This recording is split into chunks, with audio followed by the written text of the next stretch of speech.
어제 같은 시각과 기온이 비슷합니다. 날씨 정보 전해드렸습니다. 홍콩의 송환법 반대 시위가 어제 주최 측 추산으로 170만 명이 참여한 가운데 평화적으로 마무리됐습니다. 중국 정부의 경고 속에 시위는 계속될 예정이어서 무력 진압의 우려는 여전합니다. 비건미 국무부 대북 특별대표가 오늘 일본을 방문한 뒤 한미 연합훈련이 끝나는 내일 우리나라에 옵니다. 이번 방안에서 북미 간 실무 협상 재개 계기를 마련할지 주목됩니다. 조국 법무부 장관 후보자 가족의 석연치 않은 부동산 거래에 이어 동생 부부의 위장 이혼 의혹 등이 논란이 되고 있습니다. 적격성 공방 속에 여야는 오늘 청문 일정 등을 논의할 예정이지만 진통이 예상됩니다. 경기도 수원의 한 아파트 외벽에 균열이 발생해 어젯밤 주민 100여 명이 긴급 대피했습니다. 수원시는 오늘 정밀 구조 진단을 벌일 예정입니다. 네, 홍콩 시위는 일단 큰 고비는 넘겼습니다. 어제와 그제 도심에서 어마어마한 인파, 주최 측 추산으로 170만 명이 참가하는 대규모 시위가 열렸는데 상당히 평화적으로 진행이 됐고 경찰도 별다른 충돌을 감행하지 않았습니다. 양쪽 다 자제하는 분위기였지만 일단 이건 홍콩 내에서의 얘기고 중국 본토에서 가해오는 압박과 긴장은 여전합니다. 근처에 대기 중인 진압 병력의 위세를 다시 한번 과시하기도 했습니다. 홍콩에서 송금한 특파원이 취재 중입니다. 홍콩 도심 빅토리아 공원에 시민들이 가득 들어찼습니다. 주최 측 추산 170만 명의 시위 참가자들은 거대한 물결처럼 함께 움직이며 자신들의 요구를 외쳤습니다.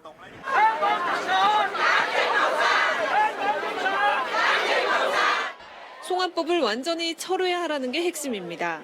Hong Kong people can be sent back to China to be dealt with under their justice system, which makes us very afraid.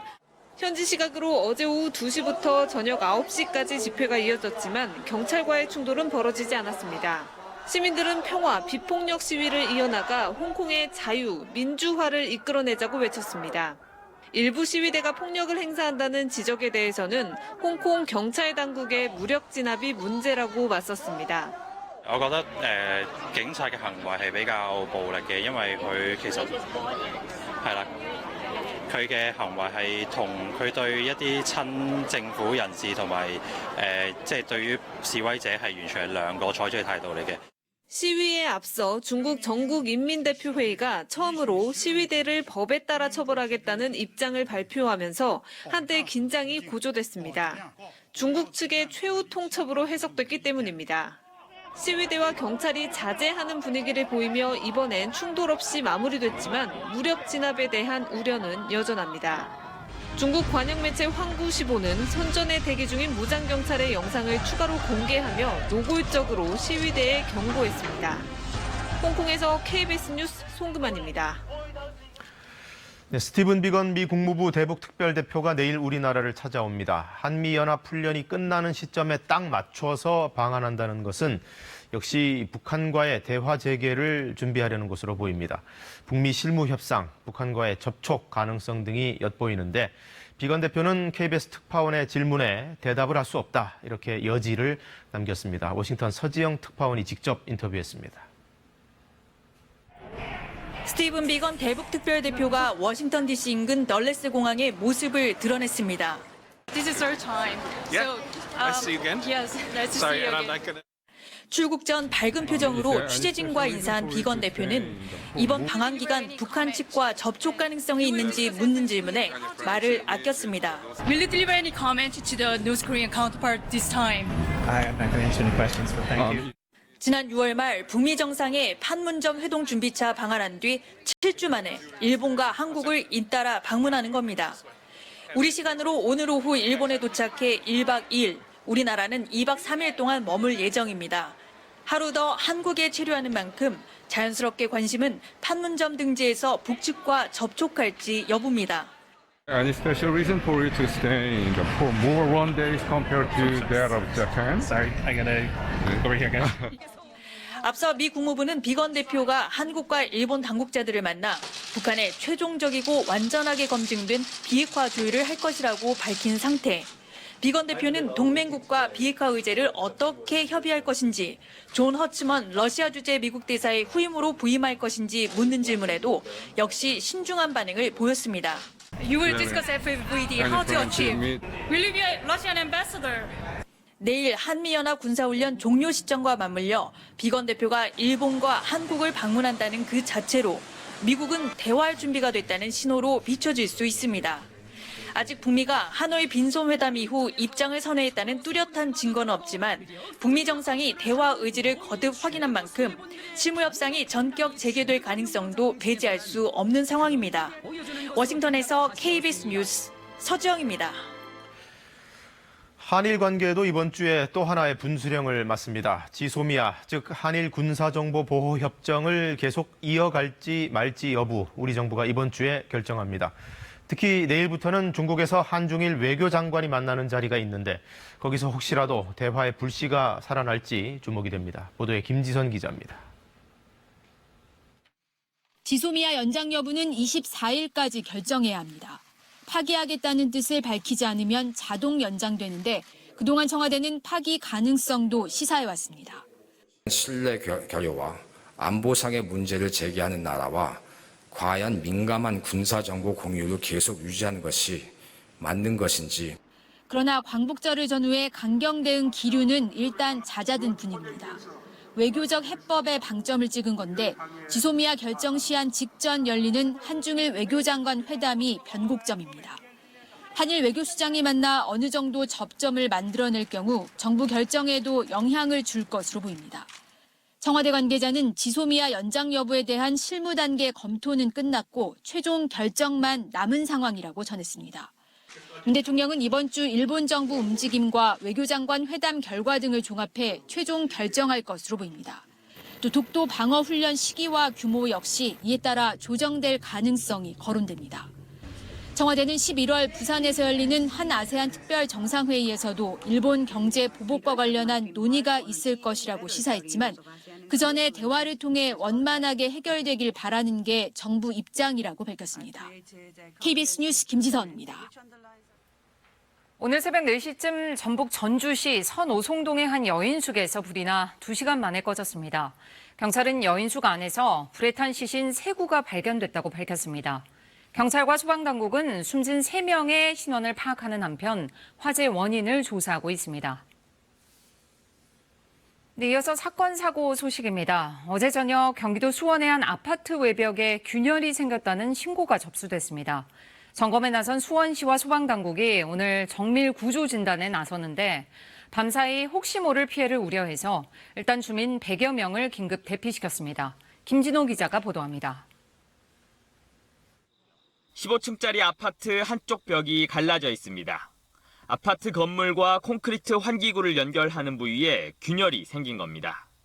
경기도 수원의 한 아파트에서 외벽 균열 신고가 들어온 건 어제 오후 7시쯤. 소방당국과 수원시는 균열 파편이 떨어질 것을 우려해 주민 100여 명을 긴급 대피시켰습니다. 큰 소리가 나더라고요. 쇠 부러지는 소리 약간. 당장 내일 출근하는 사람도 많은데 관리소나 여기 경로당 그리고 저기 교회 방을 열어둔다 해가지고 그쪽으로 대피를 하고 있고요. 수원시는 현재 아파트 붕괴 가능성은 없다면서도 오전 중으로 정밀 안전진단을 진행해 환기구 철거 여부를 정할 방침입니다.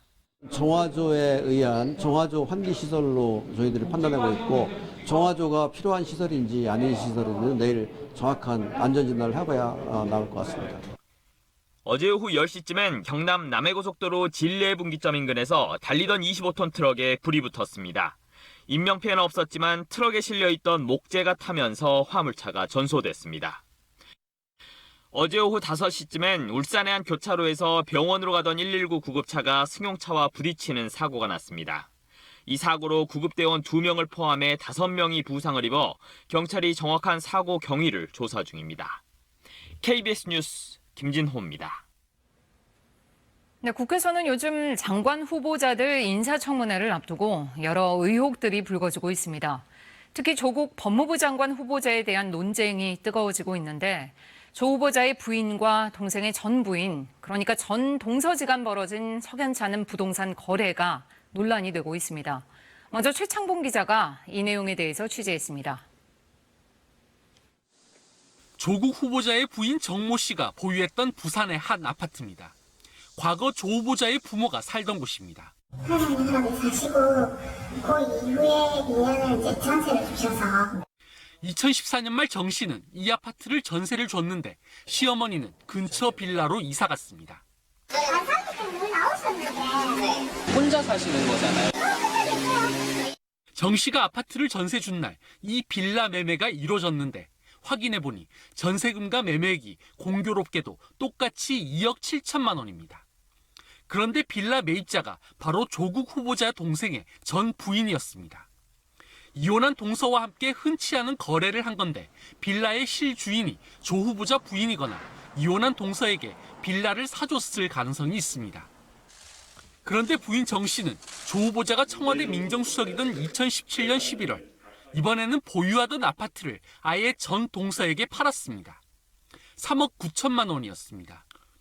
왜 이혼한 동서와 계속 이런 석연치 않은 거래를 했을까?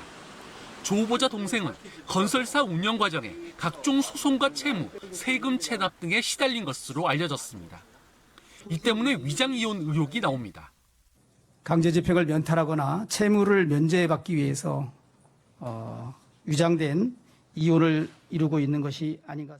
10여 년 전 이혼한 것으로 알려진 조 후보자 동생 부부는 실제 최근까지도 함께 생활했다는 게 주민들 증언입니다.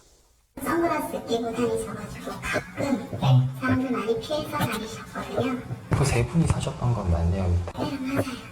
이에 대해 조 후보자 측은 동생 부부가 아이 문제로 왕래가 있지만 진짜 이혼한 건 맞다고 밝혔습니다. KBS 뉴스 최창문입니다. 이렇게 동생 부부 위장 이혼 논란까지 일자 한국당은 의혹들이 사실인지 따져보겠다며 조국 후보자문을 겨냥한 전담팀을 만들었습니다. 그러면서 조 후보자가 지금까지 나온 의혹들만으로도 스스로 물러나야 한다고 주장했습니다. 하지만 민주당은 이건 조 후보자를 무조건 낙마시키겠다는 것이라며 한국당을 비판했습니다. 이렇게 팽팽한 신경전 속에 여야는 아직 인사청문회 일정도 잡지 못했습니다. 여야 공방은 이세영 기자가 전하겠습니다. 자유한국당은 조국 법무장관 후보자를 검증할 별도의 전담팀을 구성했습니다.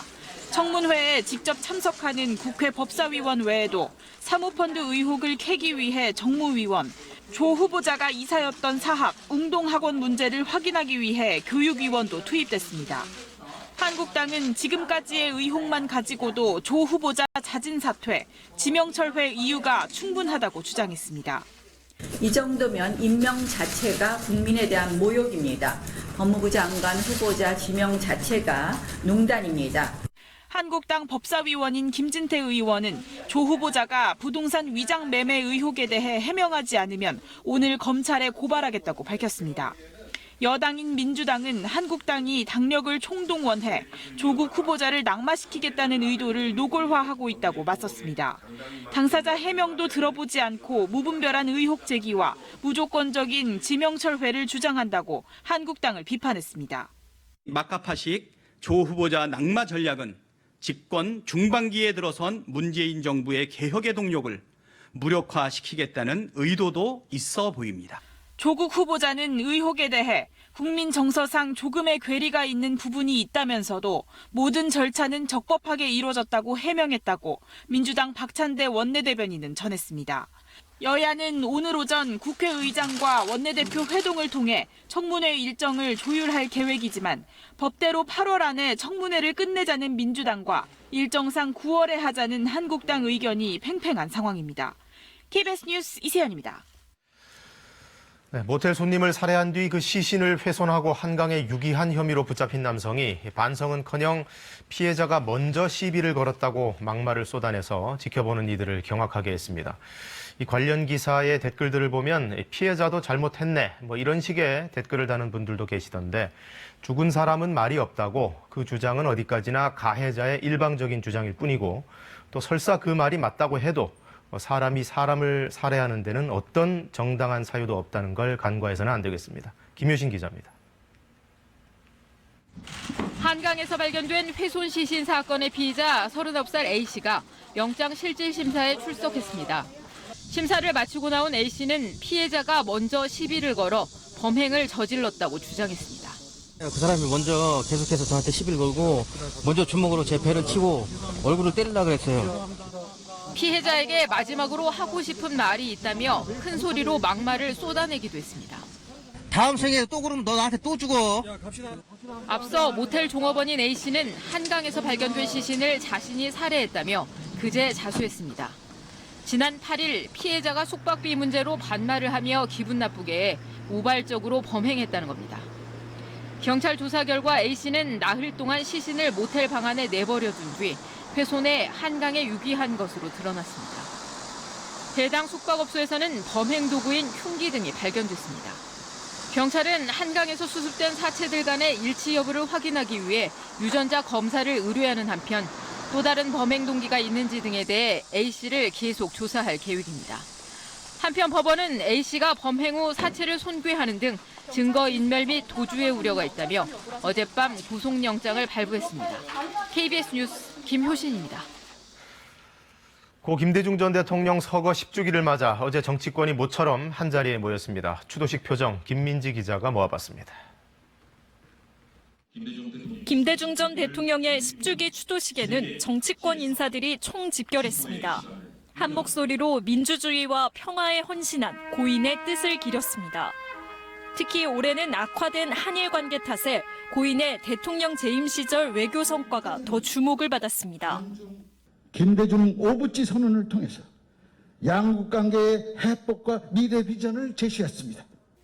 고인이 평생을 통해 남긴 정치적 자산을 놓고는 여야의 강조점이 엇갈렸습니다. 민주당은 민주주의, 복지와 평화 정신을 계승하고 있음을 내세웠습니다.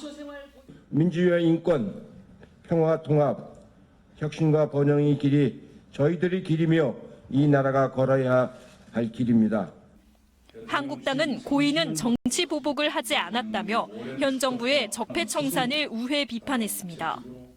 전직 대통령과 현직 김대중 대통령님 함께 찍은 한 장의 사진, 정치 보복은 없었습니다. 고인의 고향인 전남 하이도와 광주의 추모 행사에도 고인을 기억하려는 이들의 발길이 이어졌습니다. 김 전 대통령이 평생 꿈꾸고 추구했던 한반도 평화를 주제로 10주기 추도 음악회도 열려 추모 열기를 더했습니다. 문재인 대통령은 SNS 글을 통해 김 전 대통령을 추도했습니다. 김 전 대통령은 국민들의 마음속에 영원히 인동초이며 행동하는 양심이라며 국민들과 함께 평화와 번영의 한반도를 꼭 보여드리겠다고 밝혔습니다. KBS 뉴스 김민수입니다.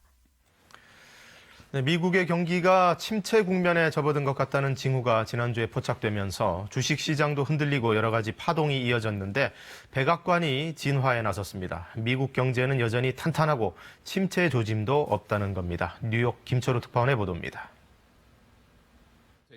트럼프 미국 대통령의 최측근 경제 참모들이 방송에 잇따라 출연했습니다. 지난주 미국 등 전 세계를 흔들었던 미국발 경기 침체 우려를 불식시키기 위해서입니다. 선봉에 선 인물은 커드로 백악관 국가경제위원장, MBC 방송에 출연해 미국의 경제 지표가 탄탄한 것으로 나타나 경제 침체 징후를 느낄 수 없다고 말했습니다. I sure don't see a recession. We had some blockbuster retail sales consumer numbers towards the back end of last week. 커드로 위원장은 제2의 세금 감면도 검토하고 있다고 말했습니다. 집권 초기 세금 감면을 단행했던 트럼프 행정부가 다시 한번 세금을 깎아 중국으로부터 거둬들인 관세를 미국인들에게 돌려주는 방안을 논의 중이라고 전했습니다. 피터 나바로 백악관 무역제조업 정책국장도 CNN 방송 등에 출연해 미국 경제는 내년 그리고 그 이후에도 강한 상태를 유지할 것이라고 주장했습니다. 나바로 국장은 중국산 제품에 대한 관세 부과로 미국 소비자들의 부담이 커지지 않았다고 말했습니다. What we see here unequivocally is that China is bearing the burden by lowering their prices. Right. They lowered the value of the yuan by 12% to offset the tariffs. 나바로 국장은 제롬 파월 미 연준 의장을 향해 너무 빨리 금리를 올렸다며 기준금리 인하를 압박했습니다. 백악관 경제 참모들은 미국의 경제 상황과 중국과의 협상 전망, 관세 부과로 미칠 영향에 대해 상당 시간을 할애해 답변했습니다. 강력한 경제를 지적으로 내세우며 내년 대선에서 재선을 노리는 트럼프 대통령이 경제 침체 우려를 차단하고 무역 협상을 놓고 중국과 벌이는 삿바 싸움에 집중하겠다는 의지를 내비친 것으로 해석됩니다. 뉴욕에서 KBS 뉴스 김철호입니다. 아프가니스탄의 한 결혼식장에서 테러로 추정되는 폭발이 발생했습니다. 60여 명이 숨지고 180여 명이 다쳤는데 순위파 극단주의 무장단체 IS가 자신들 짓이라고 주장하고 나섰습니다. 두바이 박석호 특파원입니다. 가까스로 결혼식장에서 빠져나온 사람들이 가족을 찾으며 절규합니다. 지난 17일 밤 아프가니스탄의 수도 카불의 한 결혼식장에서 큰 폭발이 일어났습니다. چیزی که جوان بود، طفل بود، اشتک بود، مرد بود، پیر بود، کل را به خاک خون یکسان کرد. کل را کشتن نسبت شفاخانه و نسبت شهید ترک کشتن. 어린이와 여성을 포함해 60여 명이 숨지고 180여 명이 다쳤습니다. 올해 카불에서 일어난 사고 가운데 인명 피해가 가장 큽니다. انفجار شد. شی کرد گرام شد دیگه نفهمیدیم. قابل شد. دیگه هیچ چیز نفهمیدیم. 이번 사고는 시아파 소수민족 하자라족이 거주하는 지역에서 일어났습니다. 수백 명이 모이지만 상대적으로 보안 검색이 느슨한 결혼식장을 노린 테러입니다. دیگه ما عرض ادب ما همی است که همین چوکیتون رو پس کنین همین بیشین مثل آدم بره فهمیده همین کشور آرام کنین. 최근 아프간에서 활동 범위를 넓혀가는 순위파 극단주의 무장단체 IS는 이번 폭발이 자신들의 소행이라고 주장했습니다. 반면 아프간의 절반 이상을 장악하고 있는 순위파 무장단체 탈레반은 연관성을 부인했습니다. 특히 미국과 탈레반이 평화협정 체결을 추진 중인 시점에 대형 참사가 일어나면서 협상이 나쁜 영향을 받는 것은 아닌지 우려하는 목소리도 커지고 있습니다. 두바이에서 KBS 뉴스 박석호입니다. 대장암으로 시한부 선고를 받은 장민근 씨가 급성 백혈병을 앓고 있는 어린 환자를 돕고 싶다며 거액을 기부했습니다. 그런데 이 기부액은 혼자서 모은 게 아니라 한 사람 한 사람이 10,000원씩 모두 1,000명이나 되는 분들이 마음과 정성을 보탰습니다. 이정은 기자가 특별했던 기부 현장에 함께했습니다.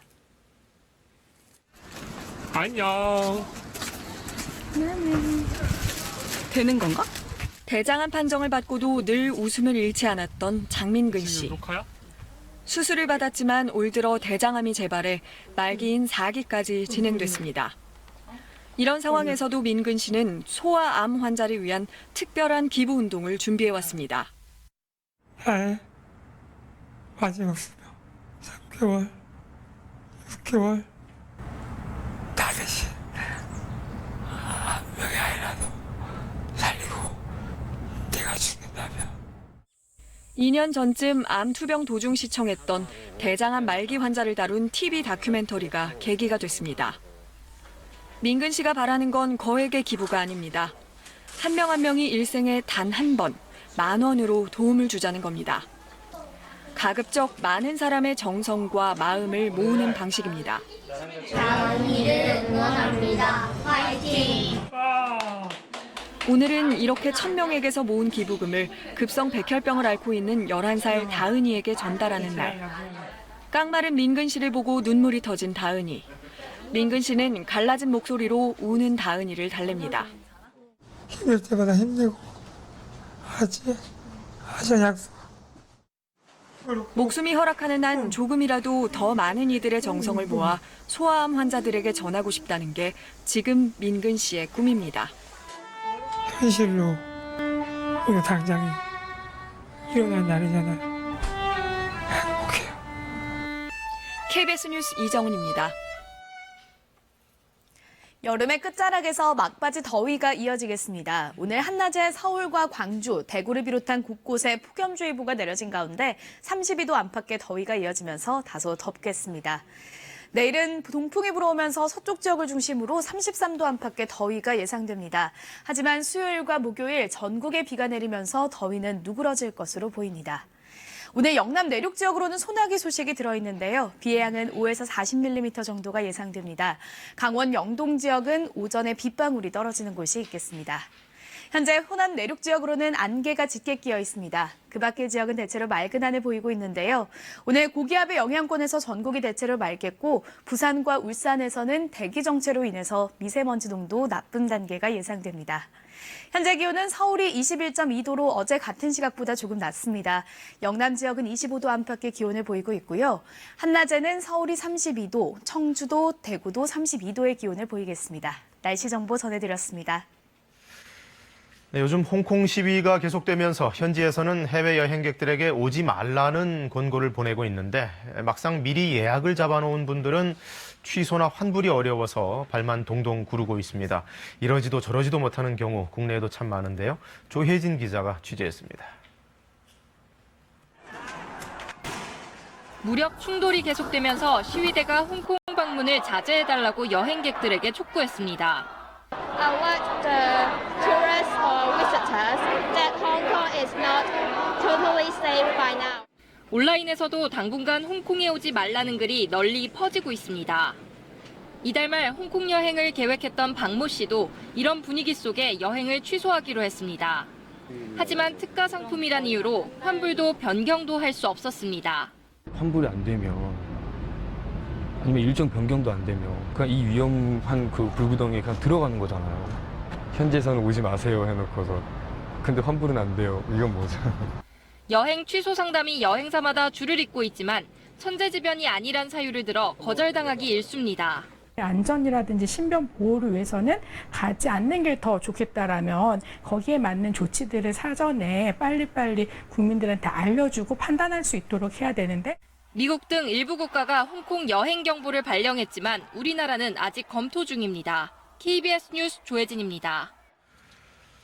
최근 육체노동 현장에서 이주 노동자들의 안전사고가 잇따르고 있습니다. 외국에서 온 노동자들은 열악한 사업장에서 경무에 시달려도 마음대로 일터를 옮길 수도 없는데요. 바로 고용 허가제라는 제도 때문입니다. 이주 노동자들이 그걸 폐지해달라고 어제 거리로 나섰는데 오대성 기자가 만나봤습니다. 고향은 제각각이지만 일하는 곳은 대한민국인 이주 노동자들. 이들이 한자리에 모였습니다. 서툰 한국말이지만 직접 경험한 열악한 노동 환경을 털어놓습니다. 캄보디아 그 노동자들은 그 많이 일했는데 하루에는 그 10시간, 11시간, 12시간 그 노동자 일하는 사람도 있었는데 근데 월급은 160, 150만 밖에 못 받았어요. 매일 일할 때 뭐라고 하고 스트레스 추웠습니다. 우울증 걸렸습니다. 밥도 안 먹기 돼요. 산업연수생 제도를 대체한 고용허가제가 시행된 지 15년. 폐업이나 장기간 임금체불 등 예외적인 경우가 아니면 여전히 고용주 허가 없인 일터를 옮길 수 없습니다. 계약해서 있는 기간까지 내가 무조건 이 사람들 내가 고용할 수 있고 내가 마음대로 해도 된다는 게 인식이 머리에 박혀 있습니다. 그래서 사업주들이 물론 열악한 근로 조건도 개선 안 하고 따라서 이들은 사업주의 허가가 없더라도 직장을 옮길 수 있는 노동허가제 도입을 주장합니다.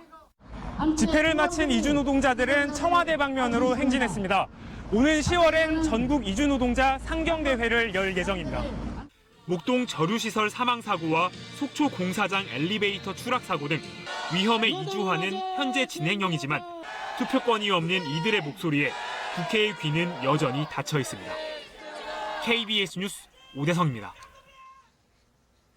공상과학 영화에나 나오는 줄 알았던 비행기 택시, 이른바 에어택시를 2년여 안에 직접 타볼 수 있을지도 모르겠습니다. 우리는 아니고 중국에서 가능한 일인데요. 에어택시 상용화를 목표로 중국이 박차를 가하고 있습니다. 에어택시로 이용될 경비행기들이 어느 정도 수준인지 김명주 특파원이 에어쇼 현장에 다녀왔습니다. 중국 선양 매곽의 경비행기 전용 공항. 경비행기들이 푸른 창공을 가르며 비행 솜씨를 뽐냅니다. 기체를 자유자재로 뒤집는 고개 비행에 곳곳에서 탄성이 터져 나옵니다. 중국 업체가 자체 개발한 유인드론 2항 216도 안정적인 비행 능력을 입증했습니다. 오색 연기를 내뿜는 화려한 낙하 시범도 시선을 사로잡습니다. 现在中国这个发展和这个美国还是有区别的，还是有距离的。但是我们还是向着美国这条路走，想自己生产自己的飞机。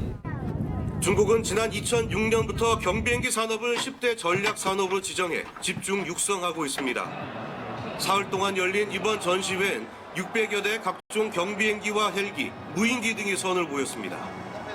전기를 동력으로 쓰는 이 비행기는 최대 2시간 30분 정도 비행이 가능합니다. 지난 2017년 처음으로 시험 비행을 마쳤고 올해부터 상용화에 들어갔습니다. 중국 당국은 내년까지 경비행기 5,000대를 확보하고 전용 공항 800여 곳을 신설할 예정입니다.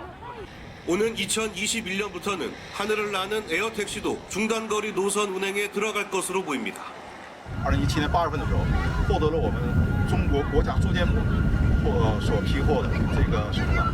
叫国家级通航特色小镇。那么到年底的时候，我们已经申请了延长到1200年。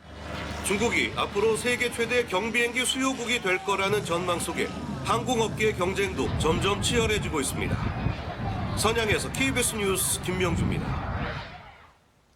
미국 뉴욕주 북부 유니언베일의 한 주택에 경비행기 한 대가 추락해 2명이 숨졌다고 CNN과 폭스뉴스 등이 보도했습니다.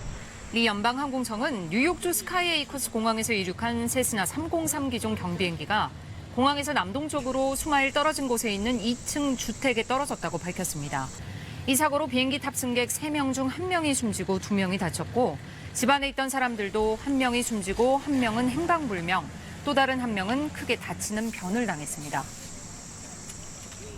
프랑스 파리에 있는 이 식당은 현지 시간으로 지난 16일 뜻밖의 살인 사건이 벌어진 곳입니다.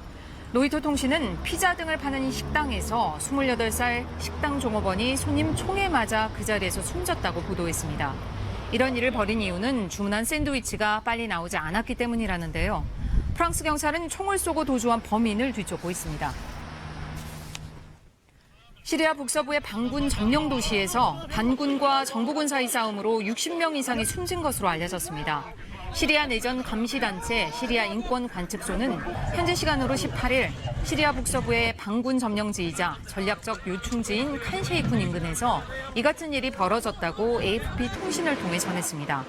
전날 저녁부터 이틀 동안 벌어진 전투에서 반군 측은 최소 45명이, 정부군은 17명이 숨졌습니다. 또 이 과정에서 벌어진 공습으로 어린이 1명이 숨지기도 했습니다. 지금 세계는입니다. 사교육이 과열되면서 한창 자라야 할 청소년들이 쉬는 날도 없이 학원을 돌고 있습니다. 그래서 일주일에 하루, 일요일만이라도 학원을 강제로 쉬게 하자는 조치가 추진되고 있는데 반발도 만만치 않습니다. 박예원 기자가 보도합니다. 학년이 올라갈수록 학원에 매이는 시간은 더 늘어납니다. 놀 시간에 이제 다른 애들은 공부한다고 생각하면 또 못 놀기도 하고 문제를 더 풀어야 될 상황에서 지금 다른 애들보다 뒤처질 수가 없기 때문에. 특히 주말이면 늦은 밤까지 온종일 학원에 다니는 학생들이 적지 않습니다. 전국 시도교육청이 평일엔 학원 야간 운영을 규제하고 있지만 주말에는 아무런 제한이 없습니다. 평일날은 학원에 갈 시간이 없죠. 주말에 놀 친구 없어요. 주말에 거의 학원을 가기 때문에. 그래서 일요일 하루는 학원 수업을 금지하는 방안이 추진됩니다. 서울시 교육청이 이달부터 의견 수렴을 시작했고 경기도의회는 10월쯤 관련 조례안을 발의할 계획입니다. 내년 시행이 목표입니다. 육체적으로도 휴식하는 것도 되지만 또 뭐 여가 활동을 위한 취미 활동을 위한 시간이기도 하고 또 되게 이게 이제 창의성과도 연관이 있다라고 생각이 들거든요. 일요일이면 지방에서까지 학생들이 몰려오는 서울 대치동 학원가부터 변화가 예상됩니다. 학생과 학부모의 자율권을 침해한다는 반대도 만만치 않습니다. 과외나 변종 사교육을 부추기는 이른바 풍선 효과에 대한 우려도 걸림돌입니다. 가외 선생님을 찾아간다라든지 또는 독서실 내에서 가외를 한다라든지 이런 변형된 형태로서 갈 수밖에 없는 거죠. 지난 6월 한 여론조사에서는 학원 일요 휴무제 도입에 찬성한다는 의견이 60%로 반대 35%보다 많았습니다. KBS 뉴스 박예원입니다. 네, 우리가 표준어라고 부르는 말을 북한에서는 문화어라고 한다는데요. 그것 말고도 참 다양한 북한 사투리들이 있죠. 그에 대한 연구, 특히 북한 출신 기자와 함께 북한말을 고증한 작업이 책으로 엮여 나왔습니다. 또 백범 김구 선생의 삶을 다룬 소설도 찾아옵니다. 신간 소식 문화부 김석 팀장이 보도합니다. 네가 남주선 노래 듣는 거 이 아바지 오만이 축장 치는 거야. 북한을 소재로 한 영화에 어김없이 나오는 북한말. 치료부터 하시대요. 도와주라. 일 없어. 말투도 표현도 남한에서 쓰는 말과는 많이 다릅니다. 요즘 공화국을 저하려는 잔망한 것들이 날뛰는지라. 하지만 남과 북의 말이 마냥 다르기만 한 걸까? 남한의 평안도 방언 연구자가 평양에 머무는 가상의 상황을 토대로 의식주 용어부터 호칭, 욕설까지 북한말의 이모저모를 풀어냈습니다. 저자는 북한의 생생한 일상 언어를 접하고 나면 남과 북의 말이 다르기보다는 같다는 걸 깨닫게 된다고 말합니다. 대한민국 독립투쟁사의 길이 남을 시대의 거인 백범 김구. 누구나 그 이름을 알지만 누구도 제대로 알지는 못하는 백범 김구의 내면을 섬세하게 그려낸 장편 소설입니다. 갖은 시련과 역경 속에서 겪었을 숱한 슬픔들을 통해 투사이기 전에 한 인간이었던 백범을 만나게 됩니다. 버섯은 어떻게 소나무를 쑥쑥 자라나게 할까? 적박한 환경에서 살아가는 동식물들은 어떻게 생명을 유지하는 걸까? 우리 눈에는 보이지 않는, 그러나 생태계에 없어서는 안 될 미생물의 놀랍고도 신비로운 세계가 펼쳐집니다. KBS 뉴스 김석입니다.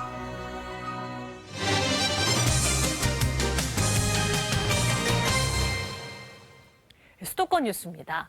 최근 학원가에는 집과 학원, 학원과 학원을 이어주는 공유 셔틀버스가 등장했습니다. 이렇게 학원을 다니느라 우리 아이들은 방학 때 오히려 더 바쁘다고 하는데요. 이지은 기자가 실태를 취재했습니다. 한 초등학생이 서둘러 버스에 오릅니다. 버스는 학생 3명을 잇따라 태우고 학원을 향해 달립니다. 각자 다른 학원에 다니는 학생들을 실어 나르는 공유 셔틀버스입니다. 인터넷으로 예약하면 집에서 학원, 학원에서 다른 학원까지 원하는 시간에 맞춰 데려다 줍니다. 약속 시간을 분 단위로 정하거든요. 시간을 그렇게 칼같이 잘 못 지키고. 근데 그렇게 하면 저희는 기다려주고 싶어도 이제 다른 학생이 일어나고 기다리잖아요. 초등학교 3학년. 이 어린이는 학교에 다닐 때보다 방학인 요즘 더 바쁩니다. 온종일 꽉 짜인 학원 일정에 맘 편히 늦잠 한 번 자지 못합니다.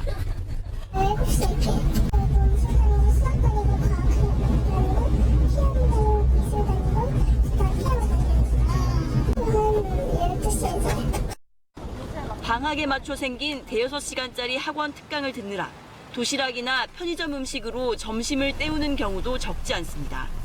10시 시작하고 4시에 끝나요. 숙제가 좀 많아서 짜증나. 방학 숙제도 하루라도 마음껏 뛰놀았으니 그런 날은 방학 내내 손에 꼽습니다.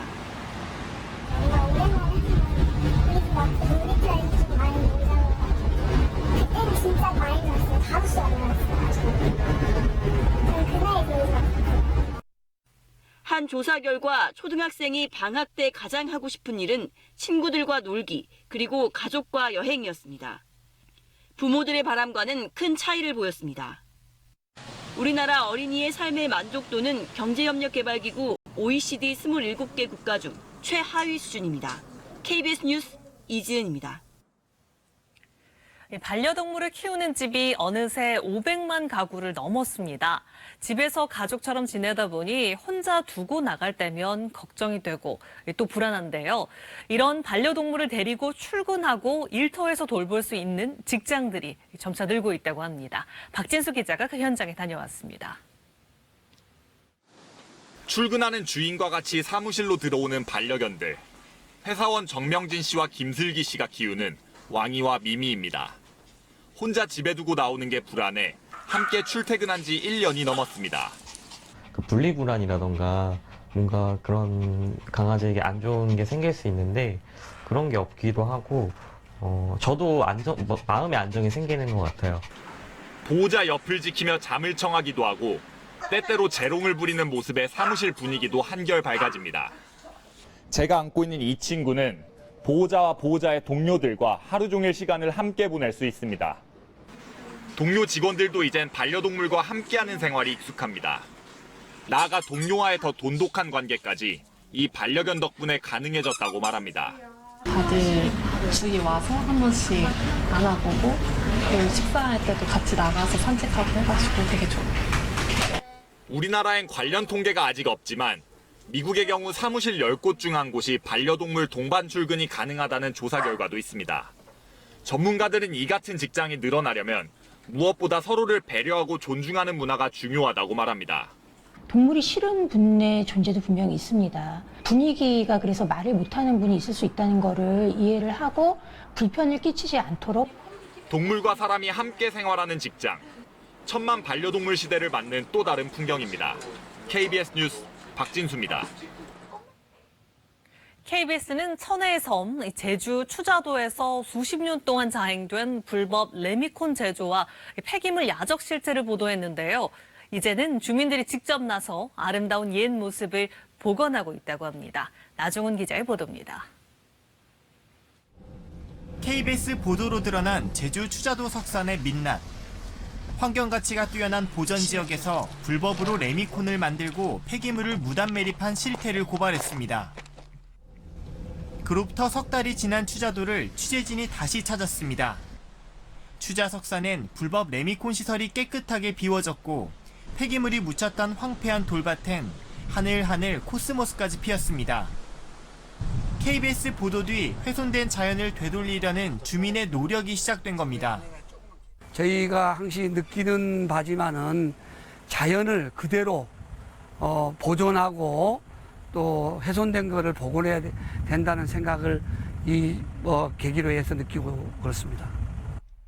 무릎 높이만큼 쌓여있던 폐기물을 걷어내고 바다에 보고 조간대도 일일이 손으로 닦아내면서 바닷고등과 개가 살아가는 본 모습을 되찾기 시작했습니다. 시멘트를 걷어낸 조간대는 이처럼 푸릇푸릇한 이끼까지 돋아나며 원래의 모습을 조금씩 회복하고 있습니다. 추자면도 관행과 지역 개발을 핑계로 묵인했던 불법 레미콘 시설을 양성화했습니다. 자연을 훼손하지 않고도 개발할 수 있게 됐습니다. 비산먼지 처리 시설, 간이 우폐수 시설로 해가지고 정상적인 레미콘 제조 시설을 하고 있음으로 해서 지금 지역 경제에 건축 공사하는데 전혀 지장이 없습니다. 오랫동안 건설업자의 탐욕과 행정의 묵인 속에 오염됐던 추자도 아름다운 옛 모습을 되찾아가고 있습니다. KBS 뉴스 나종훈입니다. 올해도 폭염특보가 열흘 이상 내려지는 등 더위가 기승을 부리는데요. 30년 뒤에는 충청남도의 평균 기온이 3.2도 상승해 아열대 기후로 변할 것이란 전망까지 나오고 있습니다. 이에 아열대 작물의 최적 재배법을 찾는 작업이 속도를 내고 있습니다. 조영호 기자의 보도입니다.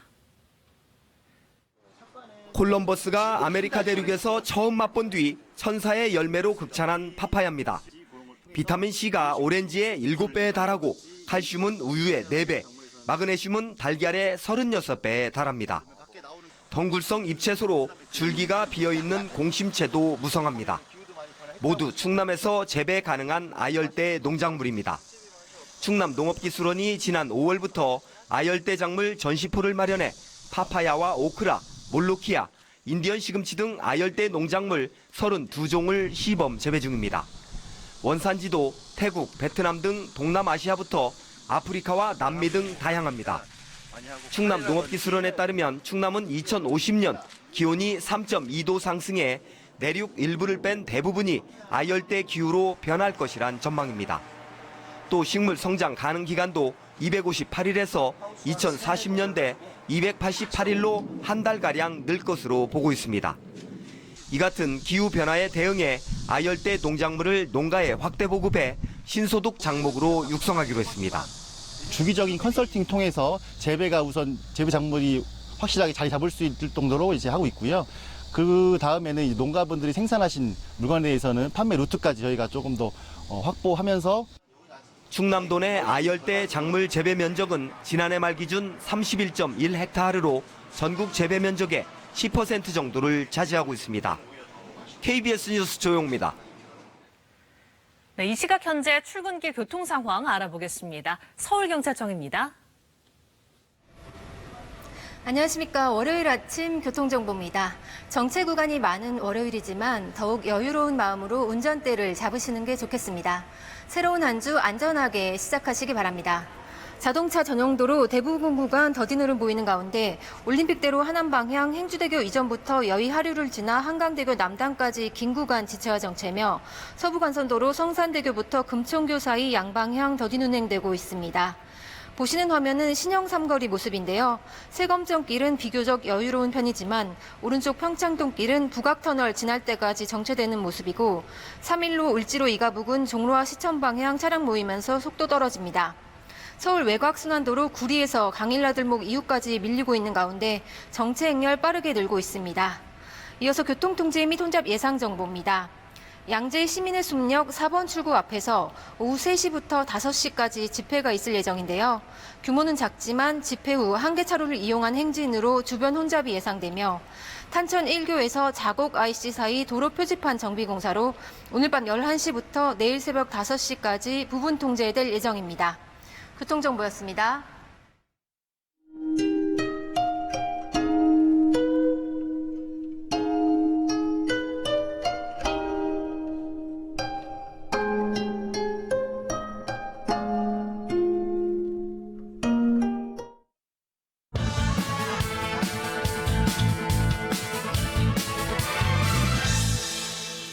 일자리 예산을 포함한 올해 우리나라의 보건복지 노동 예산은 161조 원이고 개인당 국민소득은 3만 달러가 넘습니다. 그런데도 생활고로 죽는 사람들이 끊이지 않고 있습니다. 올 초 매달 기초연금 25만 원으로 어렵게 생계를 이어가다 숨진 망우동 모녀 사건이 일어난 데 이어 얼마 전 또 비슷한 사건이 발생했습니다. 지난달이었습니다. 서울의 한 임대 아파트에서 6살짜리 남자아이와 북한 이탈 주민인 40대 엄마가 함께 죽은 지 2달 만에 발견됐습니다. 냉장고에는 고춧가루뿐 먹을 게 아무것도 없었고 엄마의 통장 잔액은 5월 이후 잔고가 하나도 없었습니다. 앞서 2014년엔 병든 몸으로 생활고를 겪던 세 모녀가 극단적인 선택을 한 송파 세 모녀 사건이 있었습니다. 지난해엔 증평 모녀 사건, 구미 부자 사건이 벌어졌습니다. 모두 경제적 어려움과 사회적 고립, 육체적, 정신적 고통 등이 지속돼 나온 비극입니다. 복지 안전망의 허술함과 한계가 드러난 것입니다. 복지성 예산 161조 원은 결코 작은 금액은 아닌데 도대체 왜 이런 일이 끊임없이 되풀이되는 걸까요? 복지 예산과 제도는 있지만 운영이 잘 안 되고 있기 때문입니다. 아직도 우리 복지가 정말 절실히 필요한 사람들에게 적시에 적절히 지급되는 체계를 갖추지 못하고 있다는 뜻입니다. 이를 해소하려면 우선 복잡한 절차와 과다한 요건을 요구하는 제도를 손봐야 합니다. 지나치게 형식적인 자료를 요하는 증빙 만능주의 등의 걸림돌도 제거해야 합니다. 지자체 간 천차만별인 상담 기준과 서비스를 정비하는 등 통합 관리망을 개선해야 합니다. 이제는 소극적인 행정에서 벗어나 담당자들이 스스로 대상자를 찾아가는 적극적인 복지로 전환해야 합니다. 위기 가구별로 담당자를 지정해 지속적으로 관리하는 체계적 대응 방안도 마련돼야 합니다. 복지 담당자가 위기 가구를 찾아 최소한의 생존 예산을 산출하고 그만큼의 수급 혜택을 주도록 한 번에 일을 처리하는 원스톱 행정 체계도 만들어야 합니다. 무엇보다 수급자의 능력에 걸맞는 일자리를 알선해 자활 의지를 돕는 것이 중요합니다. 뉴스 해설이었습니다. 월요일인 오늘 막바지 더위가 힘을 쓰겠습니다. 서울과 광주, 대구를 비롯한 곳곳에 폭염주의보가 내려지겠고요. 32도 안팎의 더위가 예상됩니다. 내일은 서울 낮 기온 33도로 오늘보다 날이 다소 덥겠지만 수요일과 목요일에는 전국에 비가 내리면서 더위가 누그러지겠습니다. 오늘 영남 지역으로는 소나기 소식이 들어있는데요. 비의 양은 5에서 40mm 정도가 예상됩니다. 현재 전국에는 대체로 맑은 하늘이 드러나 있습니다. 오늘 날이 대체로 맑겠지만 울산과 부산에서는 대기 정체로 인해서 미세먼지 농도 나쁨 단계가 예상됩니다. 현재 기온은 서울이 21.5도로 중부지방은 어제보다 기온이 조금 낮습니다. 한낮에는 서울이 32도, 원주 30도, 광주와 대구는 32도 예상됩니다. 날씨 정보 전해드렸습니다. 네, 월요일 아침 뉴스 광장 마치겠습니다. 시청해주신 여러분 고맙습니다.